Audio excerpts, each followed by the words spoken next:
daripada di dalam Kamus Melayu Malaysia itu bukan menyatakan perbandingan. Kalau Anda mengatakan tidak sama, berarti Anda waham. Dan ini juga sebagai bukti bahwa Kamus Melayu Malaysia itu memang lebih Jawa ketimbang Kamus Besar Bahasa Indonesia. Setuju nggak? Mari kita gas.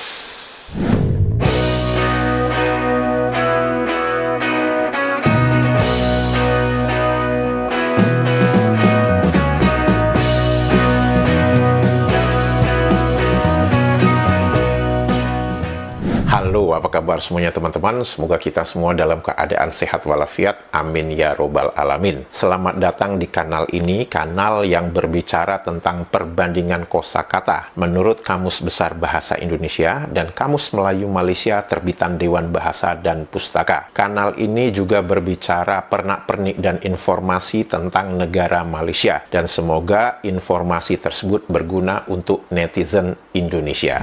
Video kali ini adalah ingin membahas tentang permintaan salah satu netizen Indonesia yang menginginkan agar saya membahas beberapa kosakata, di mana kosakata ini disampaikan oleh Menteri Pendidikan Malaysia di dalam ruang sidang parlemen beberapa bulan yang lalu. Yang telah dipaparkan oleh laman Pusat Rujukan Persuratan Melayu.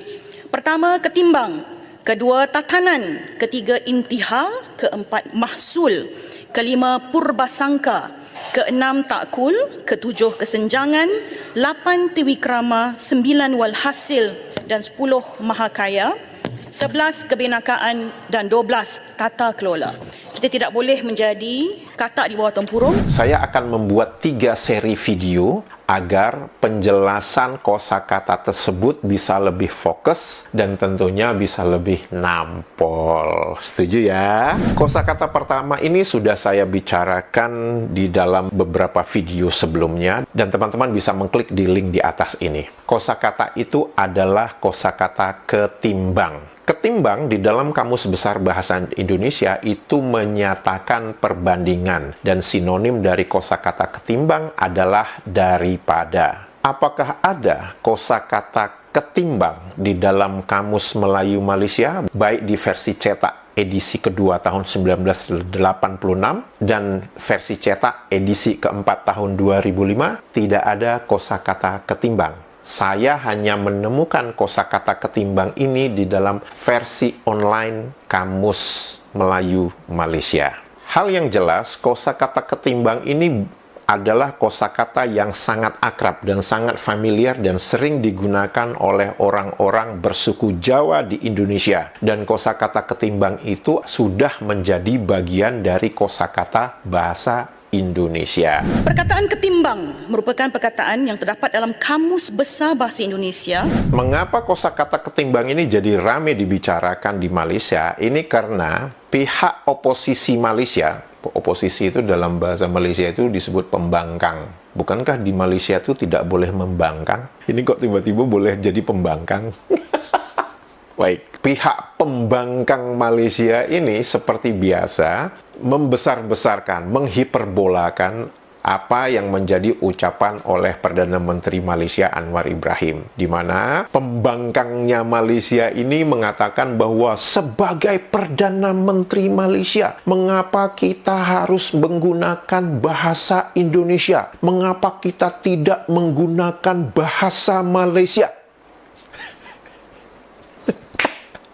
Kenapa saya ketawa teman-teman? Sepertinya pihak pembangkang Malaysia ini memang nggak ngerti apa yang dia bicarakan. Kenapa saya mengatakan begitu? Kalau saja pihak pembangkang Malaysia ini mau membuka Kamus Melayu Malaysia terbitan Dewan Bahasa dan Pustaka, ada banyak kosakata pinjaman bahasa Indonesia, bahasa Jawa, bahasa Indonesia Belanda, dan semua suku-suku yang ada di Indonesia itu tertulis di dalam Kamus Melayu Malaysia.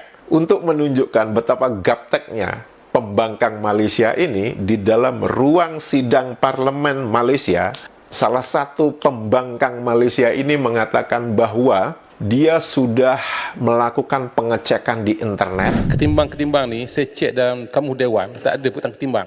Saya baca dalam internet, dalam WhatsApp, ketimbang tu kencing, tipu dan sembang. Dan saya ketawa ngakak-ngakak. Kenapa? Berarti jangkauan internet di Malaysia itu sangat sempit. Apakah itu sama sempitnya dengan wawasan anggota pembangkangnya Malaysia itu? Dan apakah sempitnya wawasan pembangkang Malaysia itu mewakili rakyat Malaysia yang wawasannya juga sempit?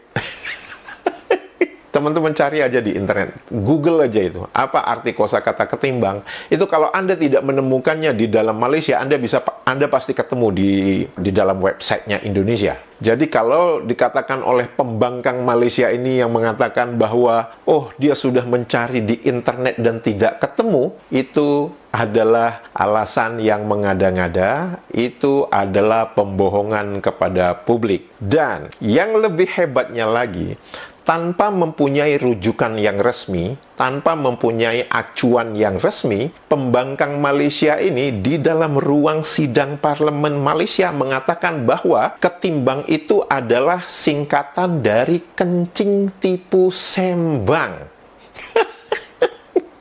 Apa implikasi dari pernyataan pembangkang Malaysia ini yang mengatakan bahwa ketimbang itu adalah singkatan dari kencing tipu sembang? Ini sama aja pembangkang Malaysia ini sedang menghina kosakata yang ada di Indonesia. Saya tahu maksudnya si pembangkang ini ingin mendiskreditkan, ingin menghina Perdana Menteri Malaysia. Tapi secara langsung pembangkang Malaysia ini juga menghina kosakata yang ada di Indonesia. Yang menarik lagi adalah apa reaksi netizen Malaysia begitu mendengar anggota parlemen pembangkang Malaysia itu mengatakan bahwa ketimbang itu adalah singkatan dari kencing tipu sembang? Reaksi dari beberapa netizen Malaysia yang ketika saya mengunggah video tersebut, salah satu reaksinya mengatakan, ah itu kelakar anggota parlimen je. Ketika saya berkelakar mengenai perbandingan kosakata yang tertulis secara resmi di dalam Kamus Besar Bahasa Indonesia dan Kamus Melayu Malaysia terbitan Dewan Bahasa dan Pustaka, mengapa sebagian netizen Malaysia sakit gigi dan sakit hati dengan kelakar saya? Apakah sebagian netizen Malaysia ini tidak menyukai saya menggunakan rujukan resmi, yaitu Kamus Besar Bahasa Indonesia dan Kamus Melayu Malaysia terbitan Dewan Bahasa dan Pustaka? Silahkan tulis di kolom komentar kalau Anda lebih menyukai kelakar yang diucapkan oleh pembangkang Malaysia yang tanpa mempunyai sumber rujukan resmi, tanpa mengetahui dan mengatakan tidak ada informasi itu di internet. Jika Anda menyukai kelakar yang seperti itu, tuliskan di kolom komentar, ya. Di versi online Kamus Melayu Malaysia, kosakata ketimbang dituliskan sebagai kosakata yang menyatakan perbandingan. Dan dituliskan juga bahwa sinonim dari kosakata ketimbang itu adalah daripada. Namun, daripada di dalam Kamus Melayu Malaysia itu bukan menyatakan perbandingan. Saya boleh ketawa dong, kan saya menggunakan rujukan resmi menurut Kamus Besar Bahasa Indonesia dan Kamus Melayu Malaysia. Saya kan bukan seperti pembangkang Malaysia yang nggak tahu rujukannya dari mana, terus tiba-tiba mengatakan ketimbang itu kencing tipu sembang. Boleh dong saya berkelakar. Dan satu lagi, Anda tidak memerlukan IQ yang tinggi untuk bisa melihat inkonsistensi itu. Ngerti ya? Kosakata kedua ini adalah kosakata yang terus terang saya kaget mendengar kosakata ini diucapkan oleh Menteri Pendidikan Malaysia di dalam ruang sidang parlemen. Kosakata itu adalah purbasangka. Saya kaget karena saya tahu bahwa kosakata purbasangka itu sudah ada di versi cetak Kamus Melayu Malaysia terbitan Dewan Bahasa dan Pustaka di edisi kedua tahun 1986 dan di edisi keempat tahun 2005. Kosakata purbasangka itu mempunyai sinonim sebagai prasangka. Dan di situ tertulis dengan jelas bahwa kosakata purbasangka itu arkais. Arkais adalah kosakata yang sudah tidak digunakan lagi. Ya, jadi kosakata yang sudah tidak laku untuk digunakan lagi. Mengapa kosakata purbasangka tiba-tiba dinyatakan di dalam versi online Kamus Melayu Malaysia menjadi kosakata sohor? Sohor itu maksudnya kosakata tersohor, kosakata yang terkenal lagi. Sohor. Apakah rakyat Malaysia sekarang sudah banyak menggunakan kosakata purbasangka ketimbang prasangka? Saya meragukan itu.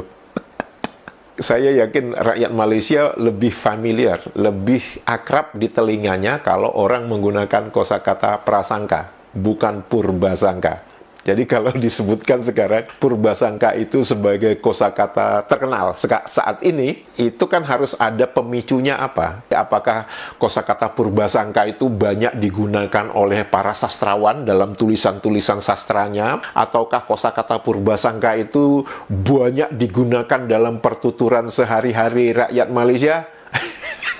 Enggak. Lantas kenapa tiba-tiba kosakata purbasangka yang di dalam Kamus Melayu Malaysia itu sudah di-arkais, sudah dianggap kosakata lama, bisa muncul lagi? Ya sederhana aja lah. Karena kosakata itu digunakan oleh Perdana Menteri Malaysia, Anwar Ibrahim. Jadi bukan karena dipertuturkan oleh mayoritas rakyat Malaysia sehingga mengganti kosakata prasangka. Sekarang mari kita lihat apa definisi kosakata prasangka menurut Kamus Besar Bahasa Indonesia. Pendapat atau anggapan yang kurang baik mengenai sesuatu sebelum mengetahui, menyaksikan, menyelidiki sendiri. Itu definisi prasangka di Kamus Besar Bahasa Indonesia. Lantas apa definisi prasangka di Kamus Melayu Malaysia terbitan Dewan Bahasa dan Pustaka? Sangka, anggapan buruk terhadap sesuatu atau seseorang sebelum mengetahui, buka kurung, menyelidiki, tutup kurung, yang sebenarnya. Sekarang saya bandingkan definisi prasangka menurut Kamus Besar Bahasa Indonesia dan Kamus Melayu Malaysia. Apakah definisi itu tidak sama? Hanya orang waham saja yang mengatakan definisi itu tidak sama. Apakah definisi purbasangka menurut Kamus Besar Bahasa Indonesia dan Kamus Melayu Malaysia itu tidak sama? Mau saya wahamkan lagi. Nah, sekarang mari kita lihat kosakata turunan dari prasangka. Kita ambil kosakata turunan pertama, yaitu berprasangka. Definisi menurut Kamus Besar Bahasa Indonesia adalah memiliki prasangka. Sedangkan di Kamus Melayu Malaysia dituliskan apa? Menaruh prasangka. Prasangkanya bisa ditaruh. Kosakata turunan yang ada di Kamus Melayu Malaysia yang mengandung kosakata prasangka itu adalah keprasangkaan. Hah? Keprasangkaan? Dan kosakata itu tidak dikenal di dalam Kamus Besar Bahasa Indonesia. Karena apa? Itu jelimet, bingung, dan bertele-tele. Saya yakin netizen Malaysia juga baru mendengar kosakata keprasangkaan ini. Jujur aja lah. Nggak usah malu-malu.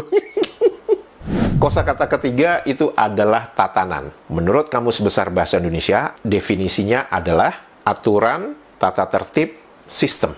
Menurut Kamus Melayu Malaysia, aturan, sistem, susunan, tata tertib. Apakah definisi kosakata tatanan di dalam Kamus Besar Bahasa Indonesia dan Kamus Melayu Malaysia sama? Kalau Anda mengatakan tidak sama, berarti Anda waham. Kita melihat bersama bahwa kosakata tatanan itu ada di dalam Kamus Besar Bahasa Indonesia dan kosakata tatanan itu ada di dalam Kamus Melayu Malaysia terbitan Dewan Bahasa dan Pustaka. Dan dari segi definisi itu juga sama. Pertanyaan saya sederhana aja. Mengapa di dalam Kamus Melayu Malaysia kosakata tatanan itu dikatakan pinjaman bahasa Jawa? Mengapa tidak dituliskan kosakata pinjaman bahasa Indonesia? Gengsi ya. Dan ini juga sebagai bukti bahwa Kamus Melayu Malaysia itu memang lebih Jawa ketimbang Kamus Besar Bahasa Indonesia. Setuju nggak? Dan tertulis juga bahwa kosakata tatanan itu di dalam Kamus Melayu Malaysia sebagai archais, berarti sudah tidak digunakan lagi. Dan disebabkan kosakata tatanan itu sekarang sebagai kosakata sohor, maksudnya kosakata tersohor di dalam Kamus Melayu Malaysia. Pertanyaan saya tuh sederhana saja. Apakah kosakata aturan, sistem, susunan, tata tertib yang dikenal di Malaysia sekarang sudah jarang digunakan? Rakyat Malaysia sekarang lebih banyak menggunakan kosakata tatanan? Jawabannya cuma satu aja, karena kosakata tatanan itu lebih sering diucapkan saat ini oleh Perdana Menteri Malaysia, Anwar Ibrahim. Itu saja.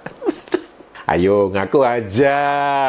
Jika video ini informatif dan bermanfaat, jangan lupa jempolnya dan jangan lupa komentarnya. Untuk itu saya mengucapkan terima kasih. Seperti yang saya sebutkan di awal bahwa akan ada 2 atau 3 video yang akan membahas tentang kosakata yang diucapkan oleh Menteri Pendidikan Malaysia di dalam ruang sidang Parlemen Malaysia. Sehat walafiat selalu. Dadah.